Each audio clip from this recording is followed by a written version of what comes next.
Hey everybody, welcome to the Playful Humans podcast. I'm your host, Mike Montague, and my guest this week is Jeff Harry. He's a speaker, consultant, positive psychology coach, general play professional. We're going to dig into what it's like to rediscover your play. And that's exactly where you find them, rediscoveryourplay.com. The show is brought to you by Playful Humans. If you need a little more fun, flow, fulfillment in your life, join our club where we transform the burned out and bored into the energized and engaged. More information, playfulhumans.com. You can even take a free personality quiz, find out what kind of playful human you are. Playfulhumans.com/quiz. Here we go. Don't wait for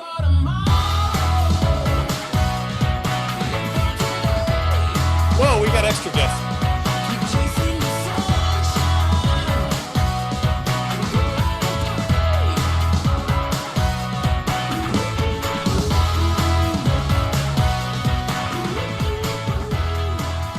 All right, we like to start out with the joke of the week. The joke of the week is brought to you by February. It's the shortest and coldest month of the year, but it's got a lot going for it. We got Valentine's Day, Black History Month, President's Day, Groundhog Day, Leap Day, Mardi Gras, Marijuana Awareness Month, and National Pizza Day. Those two go together perfectly. I'm not sure. There's also something about like Frisky Old Ladies Day and National Condom Month, which also sound like they go together. Enjoy February today. All right, joke of the week. Jeff, welcome to the podcast. Do you have a joke for us? I do. It's a joke I wrote when I was in third grade, so don't judge it. But I was so happy when I wrote this joke. What type of nut goes to the bathroom? Oh, I don't know. A peanut. Boom! Let's go. Oh, of course. I wrote that joke on a cruise ship because they were like, what is the worst joke you could write? And I gave them that joke and they didn't pick me. I was so angry. No, it's too good. That's why it's not a bad joke. I like the old, when I was a kid, I like if you're American going into the bathroom and American coming out of the bathroom, what are you when you're in the bathroom?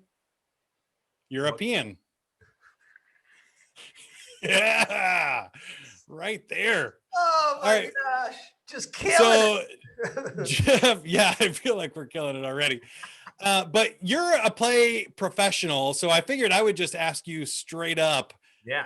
What do you feel like the importance of play is, and what the heck is wrong with all of us that we keep forgetting that? I mean, let's start morbid and then we'll build up, right? So like, you know, Dr. Stuart Brown says, the opposite of play isn't work. The opposite of play is depression, right? And it's just like, play is as important as eating, sleeping, sex, love, nutrition. It's what teaches us resilience. It teaches us adaptability. Like, you see animals all the time playing. That's how they actually survive. And if you look at, what is the biggest issue adults have is we're so results oriented. We're so freaking serious, right? And expectations are the thief of joy. And the reason why so many people saw 2020 in such a suffering lens is because they had all these aspirations of what they were going to do in 2020. Then none of those happened, right? And a lot of them could not let go of the fact that they couldn't have those anymore. But if you're able to embrace like a growth mindset, play-oriented mindset, the people that were able to do that, they were the most resilient. They were the ones that were able to adapt, to fail, and just keep experimenting. And if, from a business standpoint, if you're like, why are we talking about playing from a business standpoint?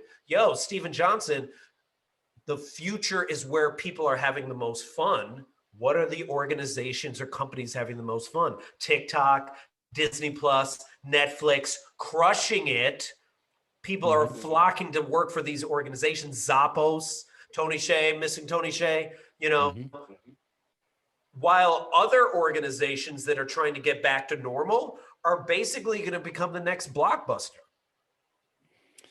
Yeah, it's crazy to me that we even forget this, because when I was looking at the play research, I mean, it literally makes you smarter. It makes you more attractive. Like you said, you have more sex, you have more fun, you have better health. It makes your brain bigger. You have more creativity. You're more resilient.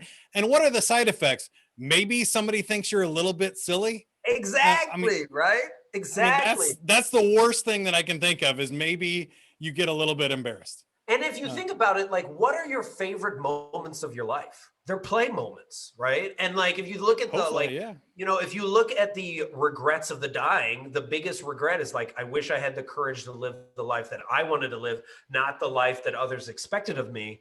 And I remember being at a conference and I saw Viola Davis speak, and she was just, what was the shift for her, was she realized, she's like, with every decision I make, you either claim who you are or you end up chasing your worth for the rest of your life.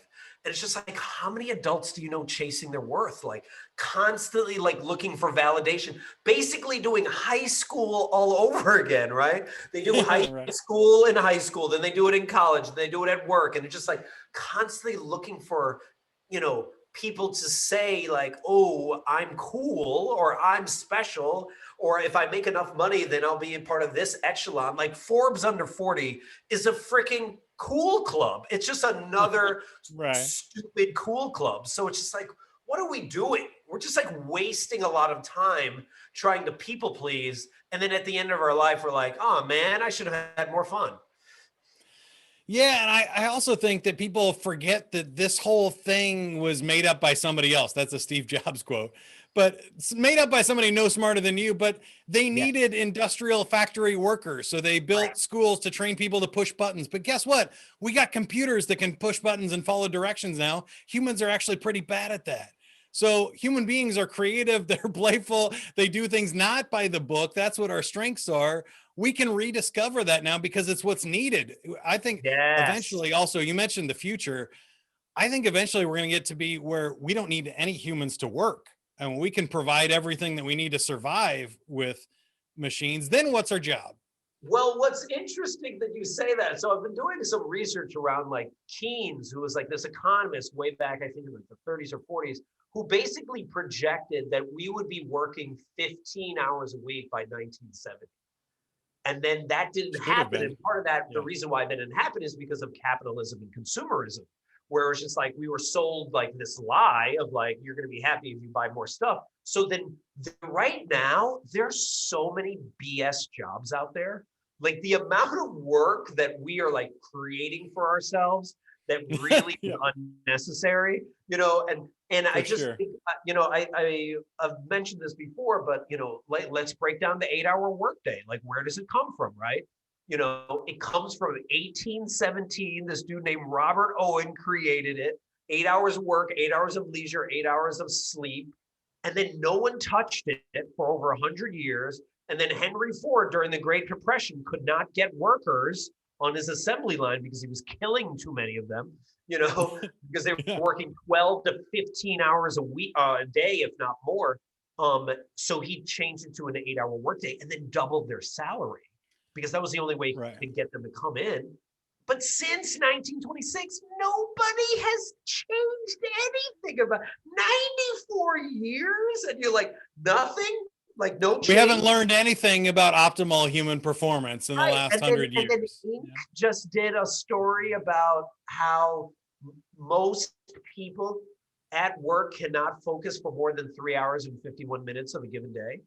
So it's just like, and our workday is now extended to 8.8 hours. So what are we doing for 5.5 hours? We're just like distracting ourselves. Time. Yeah. We're like, well, it's also interesting that the work has changed. So the factory line, you could work 8 hours, like screwing in bolts and putting cars together, but 8 hours of work behind a computer is not the same thing. Human beings aren't designed for that. And that's what I think so many people are missing. Right. Think about the amount of work telling people the work you're doing. Right? Yeah, that's Think about too. The amount of meetings that you go to only to justify your job. Like there's so much wasted time, in the corporate world, which frankly, if I tell this to team leaders all the time, like, listen, if you know that your staff can only focus for 4 hours, maybe, of the entire 8-hour workday, wouldn't you be wanting them to do the work that they love most? Wouldn't you be wanting them to do the work that's their flow work, their red thread work, their zone of genius, as Gay Hendricks refers to it, the work where they forget about time? Because that will actually bring you more money. And when they're like, well, I don't think that's true, it's just like, look at Google, look at the 20% program. They did that. They allowed their staff to be curious and do work as long as it helped out the business. And what came from that? Google Meet, Gmail, like all these huge billion-dollar ventures because they allowed their staff to play. So it's just like, can we learn from this already?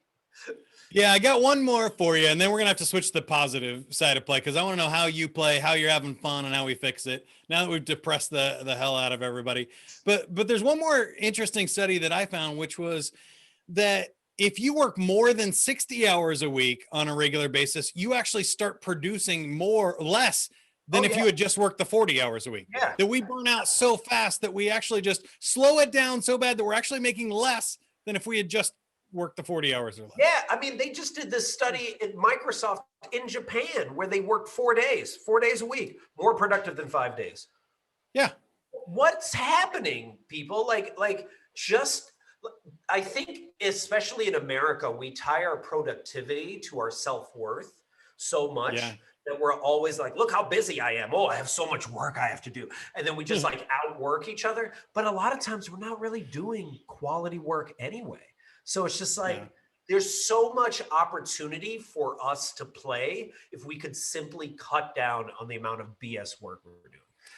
Yeah, and it makes sense when you think about like physical labor. If you're going to run a marathon, your last mile is going to be slower than your first one, right? And so why would we think it's any different about the work we're trying to do? And I know I said we were going to get to fun, but you thought of it triggered one more thing there when you're talking about the BS work is there's also a lot of BS fun. So this will be our transition. Oh. We're spending hours now, 50% of our downtime is spent watching television, not actually having fun. And this is fake fun, which is like fake social media and fake reality TV. They have bad names for this stuff. Doesn't make it true, right? Right. Like dead scrolling is real, dude, where you're just scrolling. And listen, like, I don't want to judge it. Like I've been I love Cobra Kai as much as the next person. Just finished it last night. Oh, good. It's just so good. My sisters and I watched like 10 episodes in a row. I was like, this is not healthy. So I get it. I get sometimes you need to binge watch. Sometimes you need to dead scroll. But I just ask people, from a positive psychology standpoint, like, let's just be aware ask yourself as you're scrolling through TikTok or Instagram or watching Netflix, is this bringing me joy? If it is, keep doing it. But if it feels like you've been eating way too many Cheetos or you're just like, like I'm just now to the point that it's just way too indulging and it's not bringing me joy, then stop. And I think that's the part that we don't realize. Do you ever really think it? What? I need to call BS there a little bit though. Do you think it ever really causes joy for anybody? I mean, you might be able to watch a movie, but look how excited we got with Cobra. Look how excited we got with Cobra Kai, right? Like let's not deny the fact that like binge watching Netflix got us through 2020, right? Scrolling through TikTok. I mean, I scrolled through TikTok. That brought me a lot of happiness and connection, right? But there's a point when it's too much. And I think a lot of us have like superseded that point, right? Because what is the average amount of time people are on their phones now is like 4 hours. It's like at least 4 hours. And many people that I talk to is more like 6 to 8 hours. So it's just like, right. I know out of those 6 to 8 hours, you are not getting joy the whole time in that time. Well, yeah, I think there's that too, but also I would challenge you on like the quality of that joy and play, that there is some amusement for sure. But what if you had played a game of kickball with your friends instead of watching Cobra Kai? Would you have had more fun? Oh no, I totally agree with you on that. But I'm just saying, like, I don't want to be like, don't do any of it, because like that's just not real, right? That's just it's not real. I don't want to be a hypocrite, right? But having said that, it's just like, why don't you take that 4 to 6 hours that you're on your phone and be like, what actually brings you some joy and fulfillment, and should I get into some like suggestions on how you can do that? I was just going to ask you, especially for you, what do you do to have fun that is not those things? So if we set those down, what are we replacing it Well, with? so that's the thing that's actually interesting. I start actually my day making TikTok videos. Like, so there's something different about consuming and creating, right? You know, Right. when I'm consuming, and and mind you, we get more information in a day than people got in 1950 in an entire year. You know, so it's just like, Hmm. ugh. And most of that information is telling you, you suck, you're not enough, buy this product, blah, blah, blah, go Amazon Prime, right? But when I'm making content, when I'm making a silly video to start my day that frankly has no ROI value, it's not productive at all, it's not brought me any business, but it's freaking fun. Like, and it primes my day. Like, it positively primes my day to see everything like play. And then my friend Desiree taught me this interesting question is when something really good happens, or just I do something a little bit of fun, she goes, you know, ask yourself, how can it get any better than this? And when you ask that with like a certain level of curiosity, again, your brain is going to look for patterns of other positivity, right? And then that can stack on top of each other. So it's like, I made a TikTok video to start this day. Ooh, how can it get any better than this? Then I submitted this horror request for this play thing. How can it get any better than this? Then I forwarded it over to Mike and he submitted, how can it get any better than this? Now we're talking on this podcast. How can it get any better than this? I'm going to get to see my family right after this. You know, so it's like you start stacking all of these positive priming moments and then the day totally shifts. The flip side of that is when people say, well, I had a bad day, I challenge them on that because I'm like, thoughts usually last between 9 seconds and 90 seconds. So what you did is you had a bad moment and then you ruminated about it because that's what our negative bias does, our mind or Right. rational mind does. You ruminate about it 1,000 times over, and then you look for other bad moments throughout the day, thus adding up to a bad day. But if you simply can ask your question, how can it get any better than this? You can actually shift your day. Well, yeah, I love that. Then I think that's a much better question when we're looking at some of these activities, right? Because we all have things that are not fun in our day, and people will go, well, you can't just play and be in flow 24 hours a day. No, we have to sleep, we have to rest, we need to eat, and we need to do things that we don't like pay our taxes and stuff like that. But we can instantly say, how can we make this more fun? What can I Right. do after this? How quickly can I work through this stuff to get to something that I actually enjoy, right? Yeah, and actually, there's a lot of studies in psychology around anticipation and how Yeah, sometimes you that's get good too. more joy from anticipating than actually the joy of doing it. So even if you're planning something like in the future, like oh, when COVID's over, I'm going to plan to do this trip. Even if you booked it out for like December of, you will be looking forward to it all year, and it's actually going to bring you joy the entire year to think about. Now, let me talk to you about playing for a living because you do this now and you basically you said the TikTok videos and stuff don't bring ROI, but they are bringing you eyeballs and fun and a lot of other cool benefits. What about did you ever have like a real like boring job, or were you always Oh yeah. able to play for a living? Like, how did this work out for you? Well, yeah, I mean the short version of the origin story is saw Big when I was a kid. He was dancing on a piano. He started working for a toy company. I was in 3rd grade and I was like, "What? You can do that for a living?" So I started writing toy companies in 3rd grade and I just didn't stop all the way through high school, all the way Wow. to college.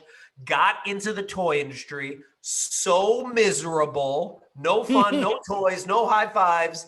They might as well have been selling microwaves or socks. You know, left that, moved to the Bay Area, bumped into an organization teaching kids engineering with Lego that I found on Craigslist, paying $150 a week, like a joke of a job.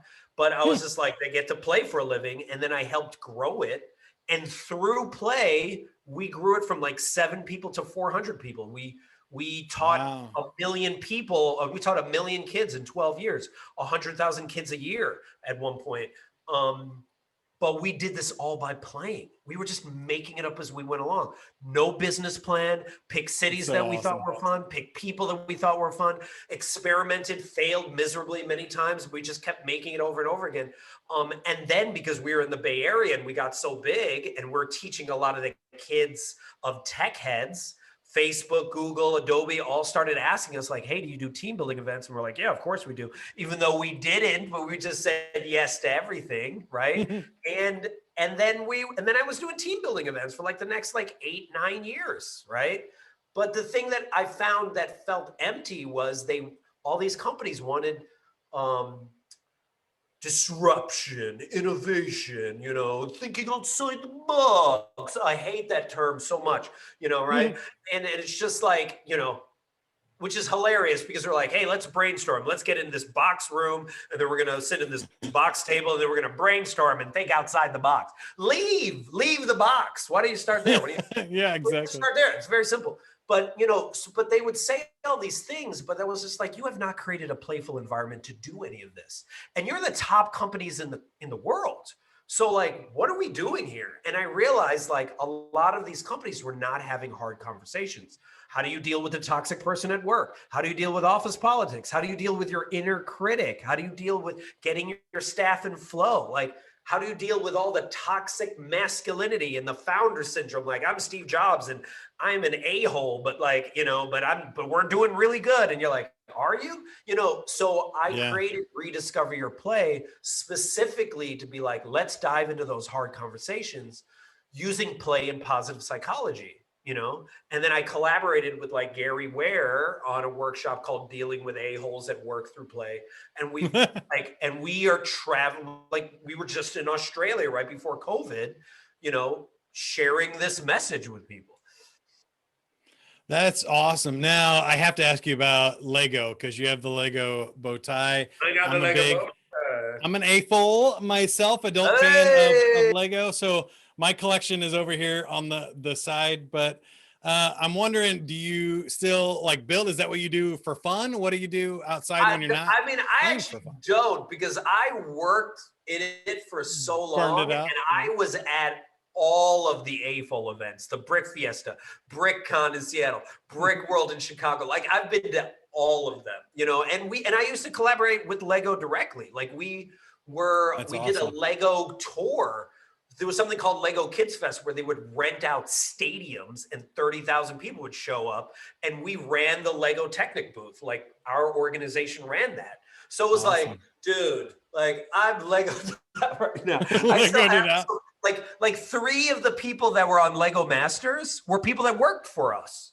Really? That's so awesome. I watched that show. Yeah. And they were on 3 different teams. Flynn, Corey, and Aaron. They were all on 3 different teams. So it was like, dude, this is like way too close to me. So now I'm like, I've been, I just finished working for them. So now I'm stepping away, and I'll buy Lego for like my nephews and things like that, or my friends' kids, but I'm Legoed out right now.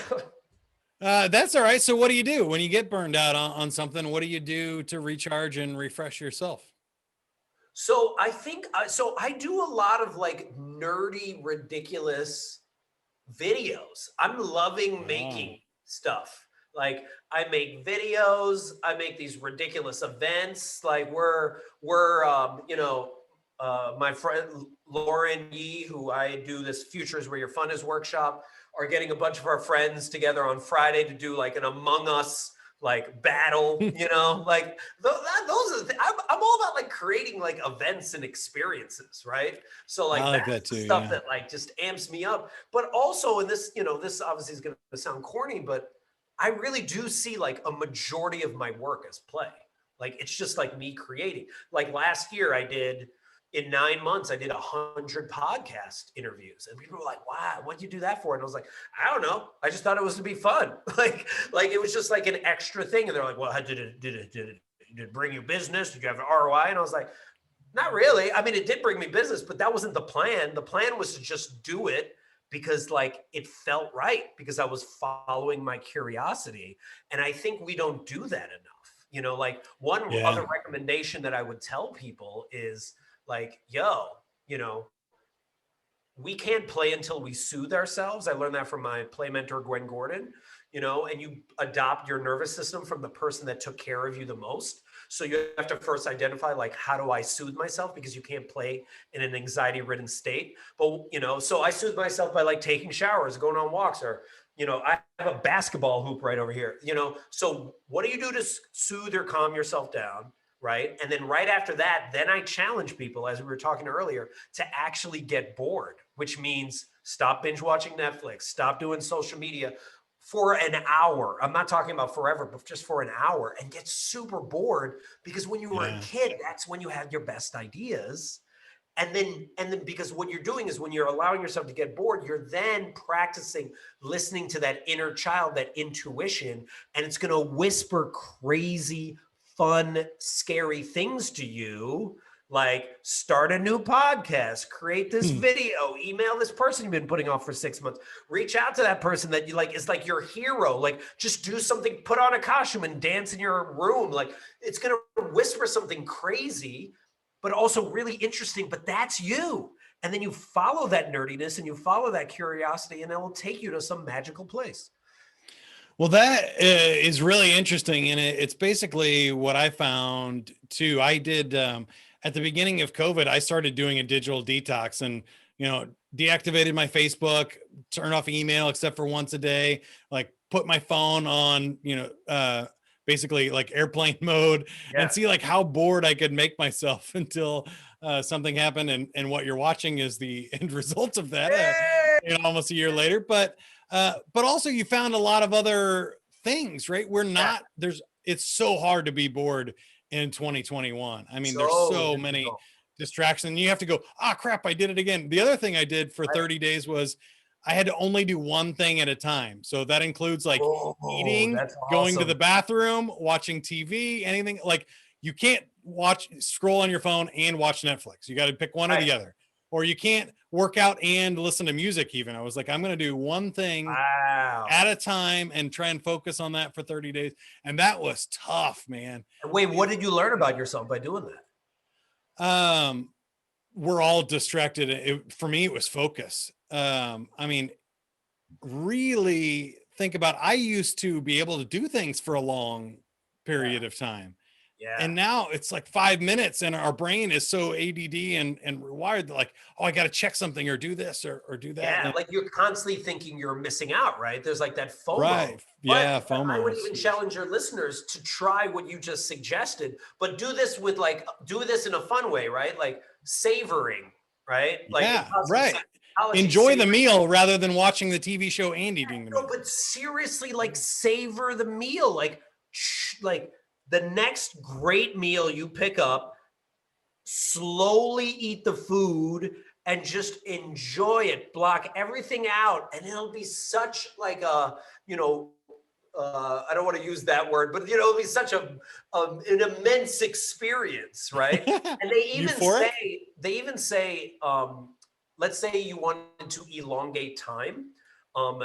Studies have found if you savor watching a sunset for like, I think a week, like either a sunrise or sunset, but you just watch the sunrise, right? That's it. You don't look at your phone. You don't take a selfie in front of it. You just watch the sunrise or the sunset, but you do that for a week. It actually, your savor muscle gets stronger, just like your intuition muscle. And then you start to appreciate and savor other things. And it actually slows down time in your mind. And you start to appreciate more in all these other facets. So there are all these like little small ways in which we can even play more with mundane things in order to, to make it more vibrant. Well, I love that too. That's one of the huge things I discovered this past year too, is 2020 is a perfect example that every day seems like a week because it's so monotonous and boring and there's nothing to do and it takes forever. But the year went by like that. We don't remember any of it because it was monotonous. So people think, we've all heard time flies when you're having fun. It does. When you're having fun, the day goes faster, but your life seems longer because if every day is different and you're creating more memories, you remember more of your life. that's such a cool thing. I didn't know about. I love that. Yeah, I just wrote this article for, I think, Adventure Wednesdays, because I find resolutions to be BS. Most resolutions people forget by January 12th, 11 days. So like we have 5 days and you're gonna forget your resolution. But yeah, they're done already.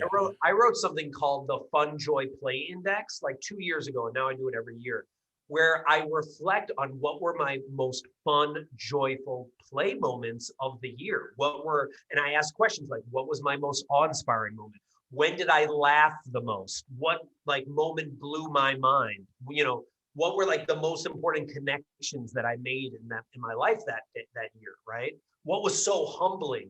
And when you reflect back on your year that way, and then after you do that, then you go, wait a minute, I want more of those play moments. And you start planning out 2021. Even in this virtual environment, you still can create something that's like really dope and amazing. And I think a lot of times we think about like what we can't have, but I think of a client that I had where she was just like, I want to travel. I can't travel right now. And she was trying to figure out how to still travel. And I was like, what do you love doing most about travel? And she goes, I love talking to people from other countries. So then what she did was she went on all these like travel networks and now does these travel happy hours. And now she has all these friends in other countries that she can visit after COVID's over, but she had fun actually traveling from her home. So we just have to like rethink like, oh, I can't do this type of play right now. No, let's like call ourselves on our own BS and be like, is that really true? Get just a little bit creative. That's what I found through this too, is most meetings or presentations are boring because we didn't take 5 minutes to think about how to make it a little bit more fun or creative. But I also think there's a fear part of this. So this was going to be my last question for you, which is, what do you do when you get that imposter syndrome? You worry about somebody thinking bad of you, or you feel guilty for playing while other people are working and being miserable or something. How do you overcome that hesitation to play that we have as adults? I would ask somebody like, are you going to care about this person's opinion in 5 years?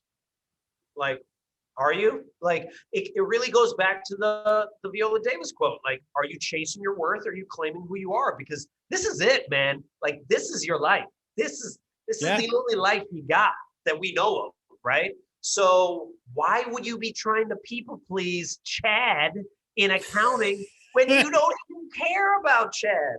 You know, I posted this on TikTok recently that like a lot of people looked at because they resonated with it, and it was a quote around people's opinion of you is more a reflection upon their relationship with themselves than with you.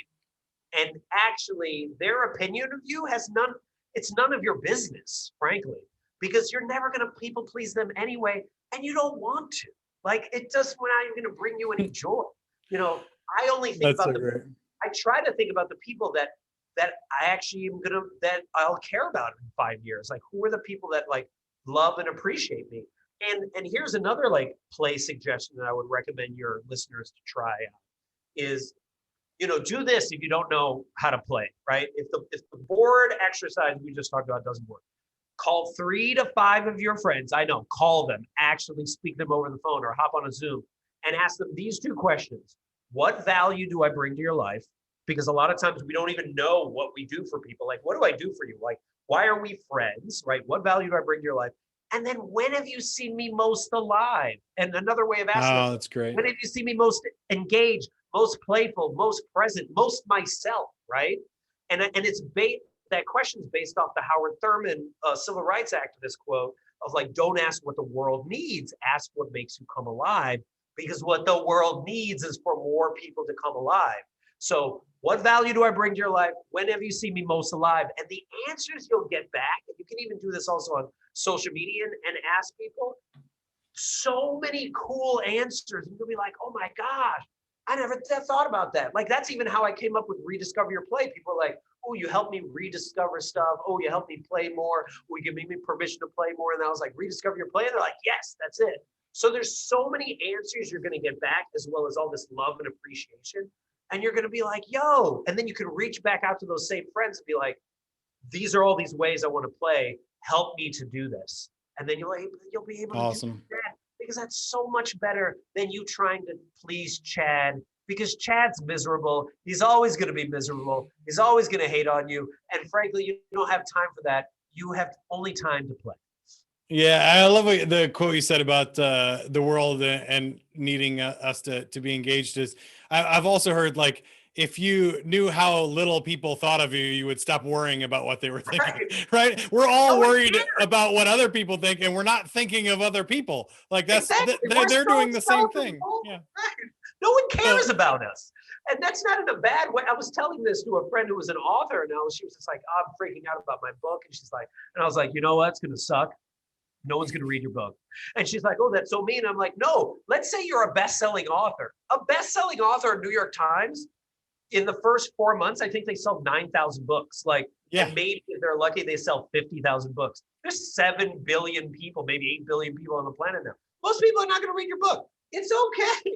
They don't. And how many of those 9,000 actually get to the last page of the book, too, exactly. Right? You know, we all buy books. About it. Like, just write it for yourself. Just do things for yourself.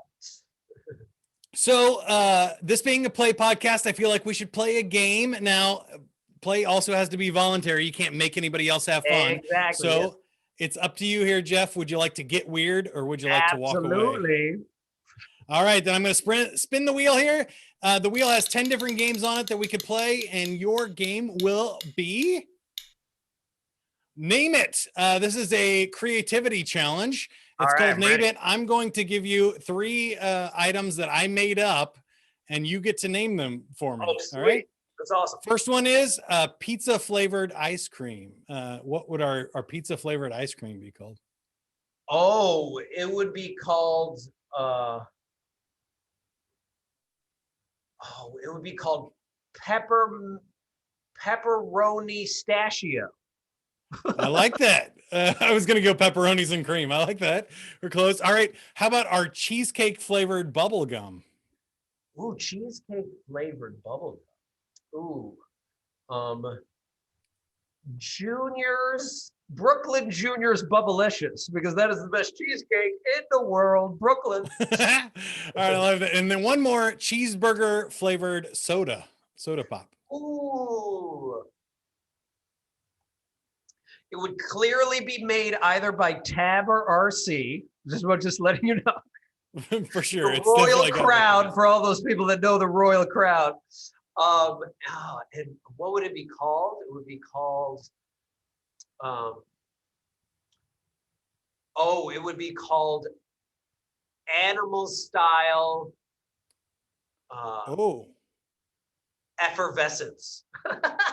I think you got it right there. I think just animal style soda would, or just animal style soda. Yeah, like animal style soda. You nailed it. Thank you for playing. You win. Your podcast will be promoted, especially as one of our Wheel of Weird winners in playfulhumans.com club. You can join the club, playfulhumans.com. And if you feel like you've been binge watching your way through life lately and you need a little jolt to find your passion and purpose again, that is what Jeff Harry does. Go check it out at rediscoveryourplay.com.